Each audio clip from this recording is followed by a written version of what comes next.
Assalamualaikum warahmatullahi wabarakatuh. Kepada yang terhormat Bapak Ibu dosen penguji ujian kinerja.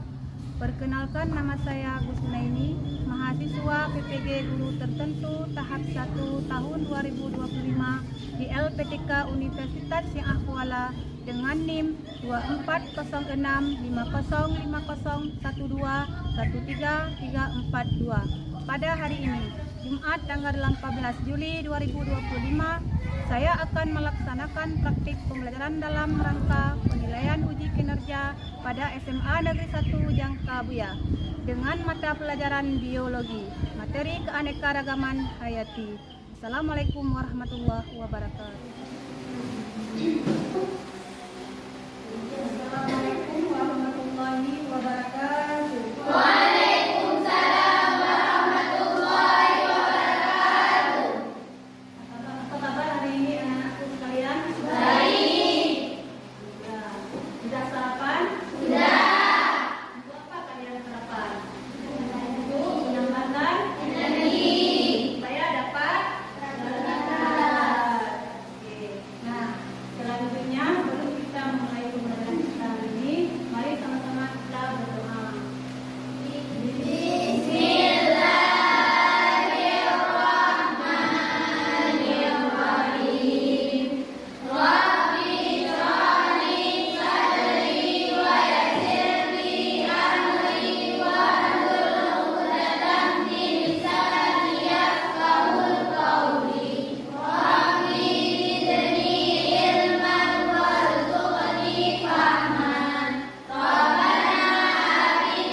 Bergotong royong dan bertanggung jawab. Nah, selanjutnya sebelum kita mulai pembelajaran hari ini, mari kita melakukan SDP dengan aku bangsa dan tanah airku. Marilah kita berseru, Indonesia bersatu. Hiduplah tanahku, hiduplah negeriku, bangsaku, rakyatku semuanya. Bangunlah jiwanya, bangunlah hatinya untuk Indonesia Raya. Indonesia yang merdeka, merdeka, tanahku, negeriku yang kucinta. Indonesia yang merdeka, merdeka, hiduplah Indonesia Raya. Indonesia yang merdeka, merdeka, tanahku, negeriku yang kucinta. Indonesia yang merdeka, merdeka, hiduplah Indonesia Raya. Oke, semangat sekali ya dalam membuka lagu kebangsaan Indonesia. Nah, selanjutnya masih ingatkah kalian kesempatan kelas yang lalu? Guru yang pertama jaga hari ini, yaitu yang pertama mengidentifikasi tingkatan keanekaragaman hayati. Yang kedua, mendeskripsikan keanekaragaman hayati di Indonesia. Oke, nah yang kedua ada beberapa pertanyaan ya. Yang pertama, apa saja tanaman yang kalian lihat di sekitar lingkungan kita? Oke, silakan menjawab. Tanaman yang bisa kita temukan tergantung pada lingkungan sekitar. Kalau di taman biasanya ada bunga-bunga, mati, unta, dan berbagai penghijau. Kita bisa melihat tadi jagung, atau singkong. Kalau di rumah atau berbentuk tahu seperti bunga trompet. Warna daun tidak selalu hijau, ada yang merah seperti aglonema, ungu seperti ingana, atau belang-belang seperti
keanekaragaman spesies di suatu wilayah.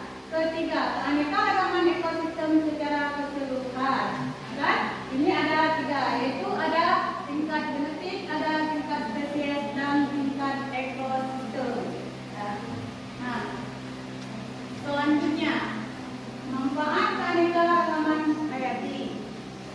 Keanekaragaman hayati memberikan banyak manfaat bagi manusia. Ini termasuk sumber makanan, obat-obatan, dan bahan baku industri. Ekosistem yang sehat juga menyediakan jasa lingkungan penting. Nah, misalnya ada sumber pangan, ada sumber obat-obatan, ada sumber industri, ada sumber lingkungan. Oke. Nah, selanjutnya, apa ancaman terhadap keanekaragaman hayati tersebut? Nah, keanekaragaman hayati menghadapi banyak ancaman serius. Yang pertama, hilangnya habitat. Yang kedua, polusi. Yang ketiga, perubahan iklim. Yang keempat, spesies inovatif.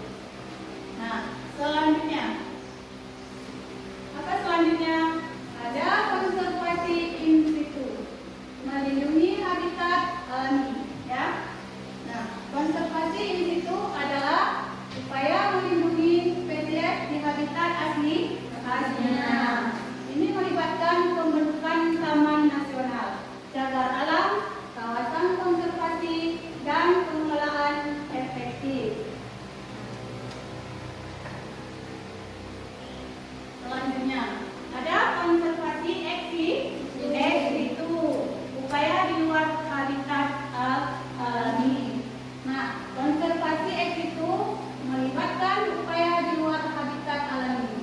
Ini termasuk kebun binatang, kebun raya, bank benih, keanekaragaman hayati untuk masa depan. Nah, bagaimana cara melestarikan keanekaragaman hayati? Yaitu tanggung jawab kita bersama. Kita harus bertindak sekarang untuk melindungi kekayaan bumi kita. Masa depan generasi mendatang bergantung pada tindakan kita, yaitu manusia. Yang pertama, ada arus. Yang kedua, ada konservasi. Nah, ada pelestarian.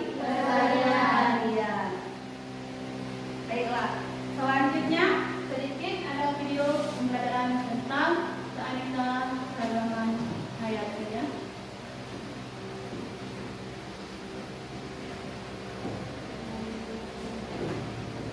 Assalamualaikum warahmatullahi wabarakatuh. Berjumpa kembali dengan Udara di mata pelajaran biologi. Hari ini kita akan masuk bab baru, yaitu bab keanekaragaman hayati. Di sini ingat keseluruhan variasi pada makhluk hidup yang terjadi karena adanya perbedaan warna, ukuran, bentuk, jumlah, tekstur, sifat, habitat, dan lain-lain. Jadi benar-benar keseluruhan variasi, karena makhluk hidup itu kan beraneka ragam, macam-macam gitu ya. Dan ini disebut sebagai variasi. Bisa terjadi karena berbagai macam hal. Dan terjadinya itu bisa karena adaptasi maupun karena evolusi. Adaptasi itu adalah penyesuaian diri dari makhluk hidup terhadap kondisi lingkungan yang berbeda. Sedangkan evolusi itu artinya adalah perubahan yang terjadi secara lambat, sehingga memunculkan adanya spesies-spesies yang baru. Sampai sini paham ya tentang pengertian keanekaragaman hayati. Biodiversitas dapat terjadi pada berbagai tindakan kehidupan, mulai dari organisme tingkat rendah sampai organisme tingkat tinggi. Secara garis besar, biodiversitas ini dibagi menjadi 3 tingkat, yaitu ada keanekaragaman tingkat tidak sepenuhnya sama. Selanjutnya juga kucing. Kucing kan ada kucing hutan, ada kucing rumahan, ada kucing anggora, gitu macam-macam ya.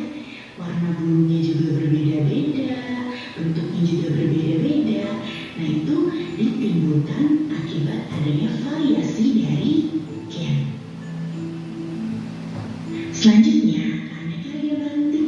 spesies.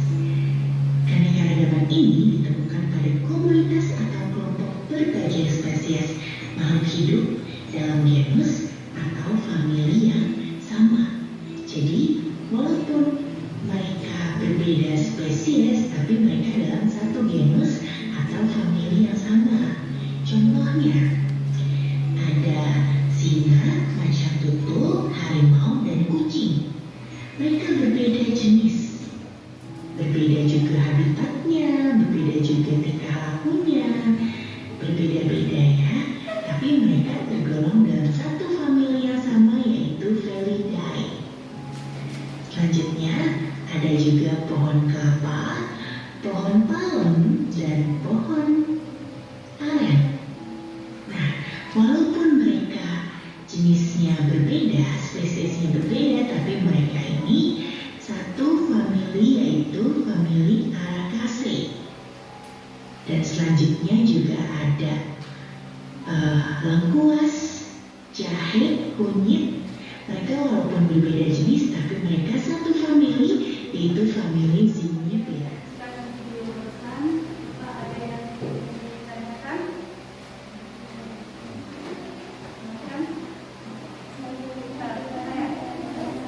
Yang Kalilah satu spesies, tetapi memiliki variasi genetik yang membuatnya berbeda. Contoh, berbagai jenis padi, misalnya padi gabah dan padi unggul. Berbagai watak bunga mawar, seperti merah, putih, dan kuning. Berbagai jenis ayam, seperti ayam kampung, ayam broiler, dan ayam bate.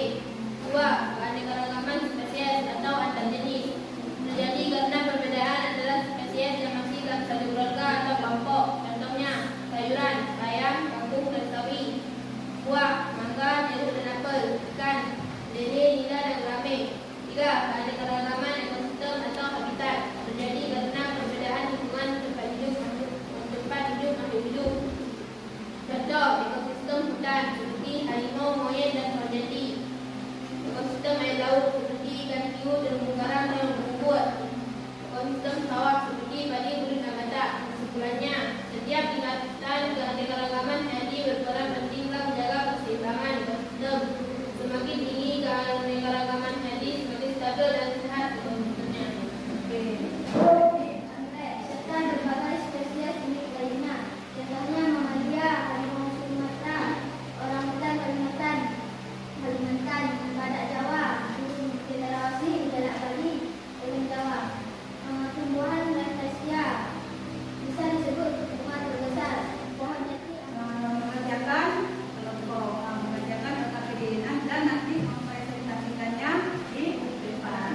wortel, brokoli, terong, cabai, tomat, dan lain-lain. Dan seperti buah-buahan yaitu seperti pisang, apel, jeruk, mangga, semangka, pepaya, nanas, anggur, salam, dan alpukat.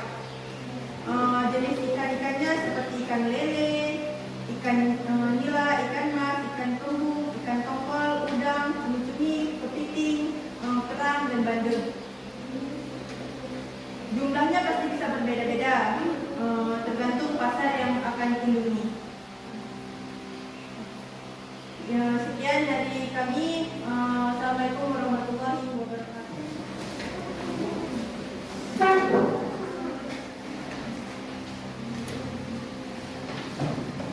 Assalamualaikum warahmatullahi wabarakatuh. Waalaikumsalam warahmatullahi wabarakatuh. Kami dari kelompok 3 ingin mempresentasikan hasil diskusi dari kelompok kami yang berwarna Nana Sakti, Safiana, Izatul Rahmi, Najiyati, dan Rizal.